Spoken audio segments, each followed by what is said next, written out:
Hi, Liz. Hey Fab, how you doing?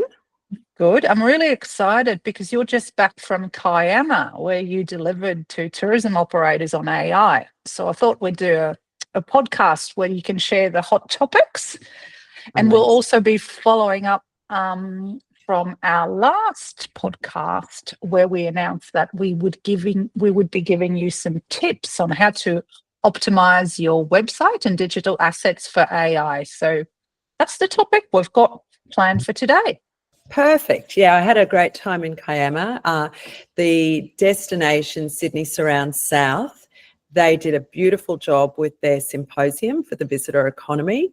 Very impressive. One of their key focuses was on productivity. So it was really great to be able to do a presentation about AI and how tourism operators, what they can do practically to adapt to the revolution. So we had an hour together, and it was really great because we started by having a look at how consumers are using AI for travel planning. Most recently, we found a statistic that 40% of people globally have used an AI tool to plan travel. So that is massive, isn't it, in terms of the shift and what the impact is on the travel purchase cycle, because all of a sudden bundled into one exercise, say on ChatGPT, a consumer can go in there and do their research, get back an itinerary customized to their needs, get links to be able to move quickly to booking. So all of a sudden the typical early stages of that planning process of being inspired and getting the detail and moving off to booking, it's all consolidated into one exercise. Whereas for the last 15, 20 years, we've been going, now the consumer visits an average of 30 websites to make their decision about what they're going to do and where they're going to go. So it's just consolidated that effort. So you can see why people are turning to tools like AI search, tools like ChatGPT and Gemini, etc. And Gemini's right in your face, as you know, when you go onto Google anyway, with at the top of the screen, bringing back those sort of, convenient consolidated results. And I found myself, actually, I was talking about this in a tourism tech session that we ran this morning for our members. And I found myself actually going to Google and talking to it like I would be talking to a chatbot engine, but that was Google. And I realized that, yes, it's really good with the listing, the AI summary at the top, but it's not quite there yet. When you talk to it in a big, long sentence, it struggles. But I've got a feeling that this is what people are starting to do. They'll just be going to search engines and talking to it and expecting it to respond like a bot. And doesn't that make complete sense? Because I remember last year we were getting our heads around the importance of voice search and how you needed to write in natural language or your product descriptions, content on your website, so that it more easily responds to voice search. And so, yeah, it's all just coming together, though it's very hazy about exactly where it's going to land in terms of what the travel market is going to look like and how people purchase. But the important message, I think, is we've just got to be really agile and curious and keep trying things and adapting as businesses. And see what comes out. That's the best way, right? Plan travel, and at least it's something everyone loves to do. So every operator will love to try and plan their new trip and then realize, oh, this is how it works. I need to do the same. We can't just sit and do nothing or be slow. We've got to try and move. Definitely not as fast as AI, but at least move in a forward direction. Yeah, totally. So one of the things that we researched in the team before I went to that conference was about how to optimize your website for AI searches. And Fab, I know you were separately researching about the different AI search platforms and the traditional search backends that they use. Maybe you could just talk a little bit about that before I share the tips on how to optimize your website. Yeah, it's interesting. So it all started by, any operator would have looked at their analytics recently and seen some visits from ChatGPT.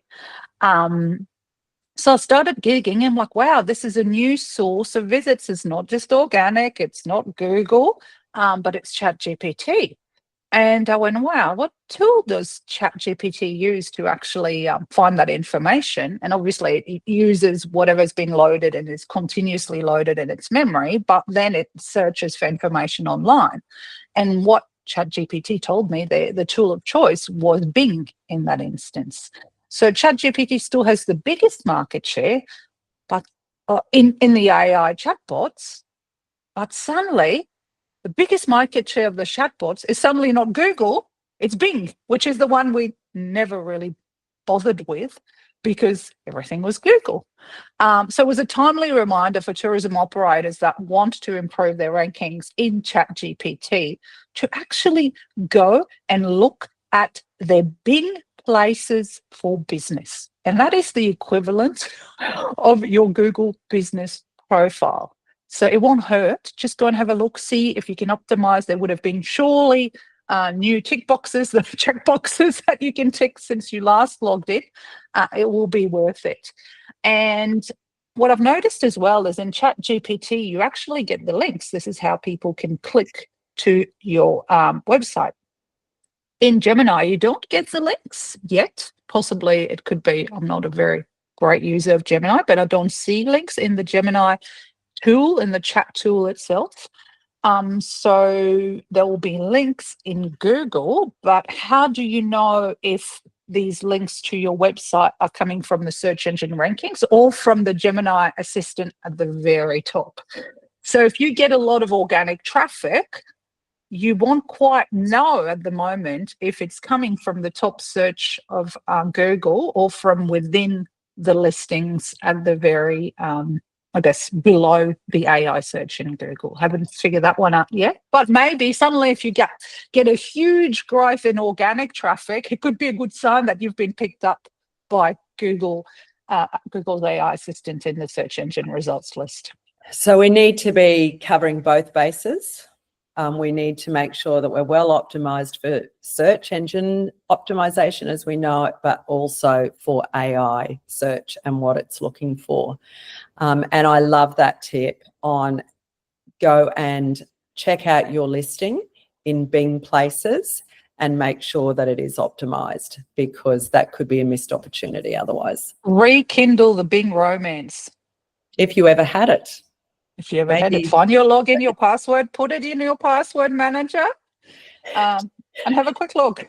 Bing, the late bloomer of search engines. Love it. So maybe if I just step through, I've got 6 categories of optimization for operators for their websites to be favoured by, to be prioritised by AI search bots or chatbots like ChatGPT and Gemini. The first one is about human-centric content. So if you think of all of the questions that your customers need the answers to, like the what, the where, the when, how much, how to book, really clearly answer all of those questions that a visitor might have. You need to write in natural conversational language. That's more important than ever because of voice search and just that semantic search. Just make it really, really easy. Don't try to do anything too fancy or sophisticated with your language. Be really conversational. And AI search prioritizes experience over keywords. And this is I think the tourism industry is so well positioned for this, because in the vast majority, they live and work in the destinations that they have their businesses in and the experiences that they offer. So they can really talk to the experience of that destination. And they are experiential by nature, tourism businesses. So they've got amazing opportunity to talk about the actual experience that they offer and customer experience behind the scenes in their business, all of that. The second category is a really clear, unique selling proposition. And this is because the AI searchers, they want help with distinguishing your business from another one. So they need you to be specific. What makes you special, different? What is the local nature of your business and your market? who personally runs the business.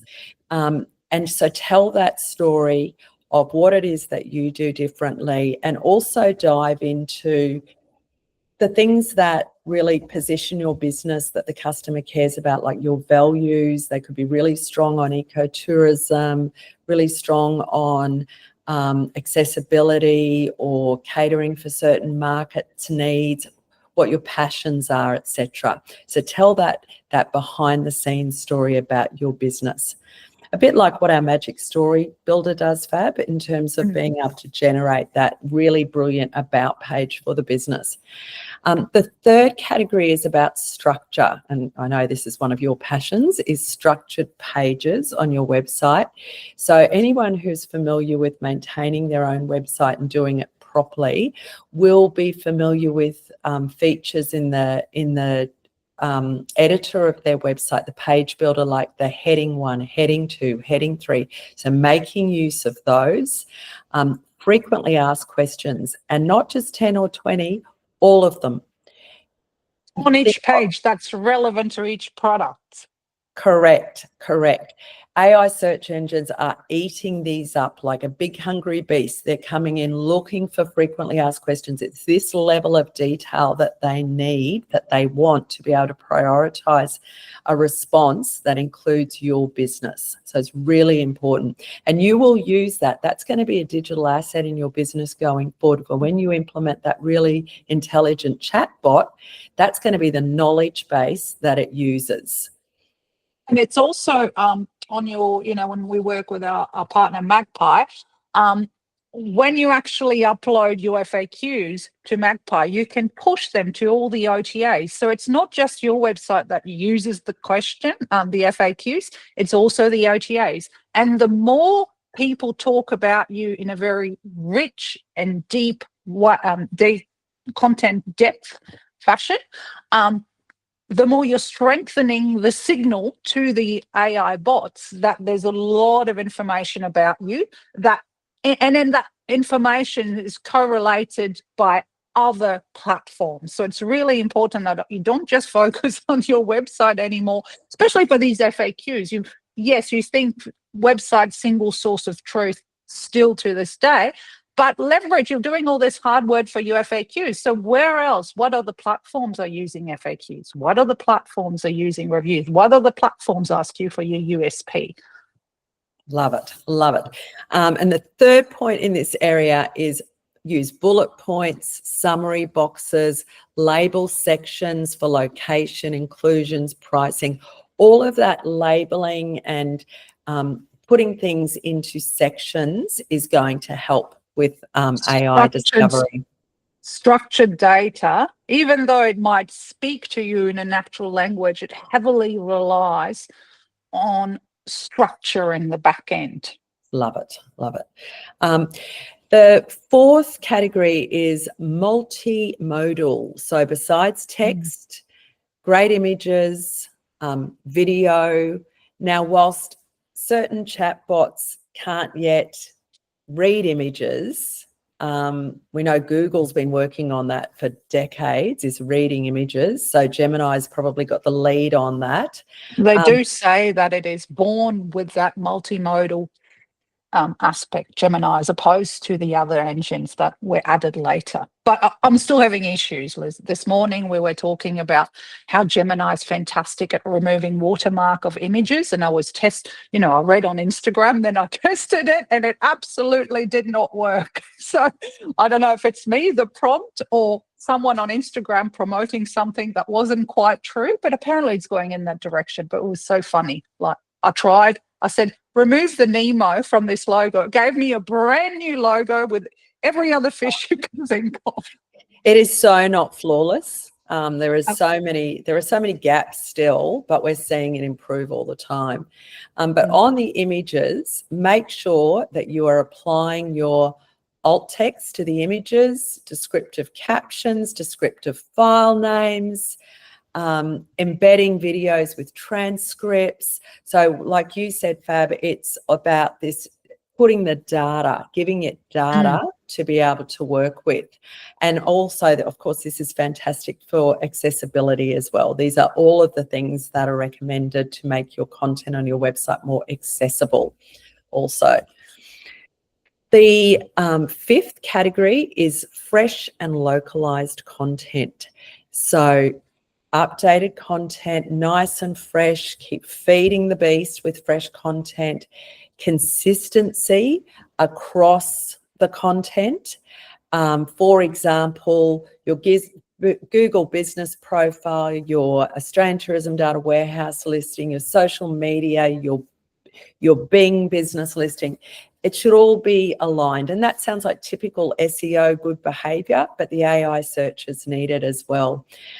Localised content. So event pages, blog posts with great local content on it, and not just listing all of the golf courses in the area or all of the boat ramps. Give some detail on it. And I know it takes time to build this, but the thing is that you've got great tools to help the writing of content, but of course you need to then personalize it and get it into your voice. Seasonal offers, another perfect example of great, fresh, localized content. And being very place specific, that's another way of being localized. So when you describe, say, your cruise, you know, where is that cruise? Rather than calling it the cruise, it's the Jarvis Bay Dolphin Cruise. Like getting that place name in is another tip. And then lastly, and you started to talk about this just before, is the trust signals.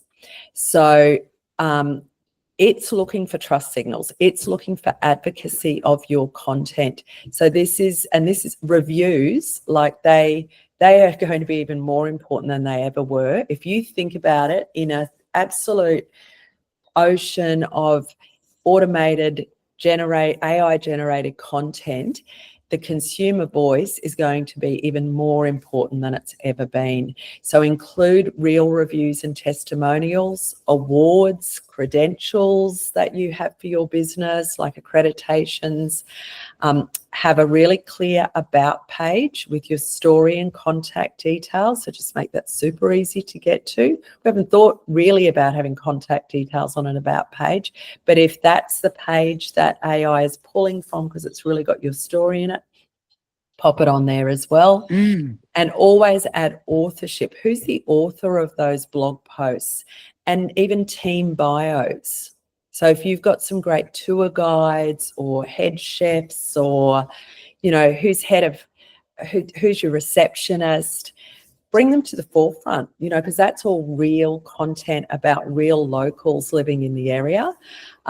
You had a great tip the other day, Fab, when we were talking about this, which was go through your blog posts, go and update them, make them more localized, add the author, update the date. Like there's an immediate... And here's a story for you, Liz. So some of our listeners may know about Local Adventures, which is a new venture that Tourism Tribe has started.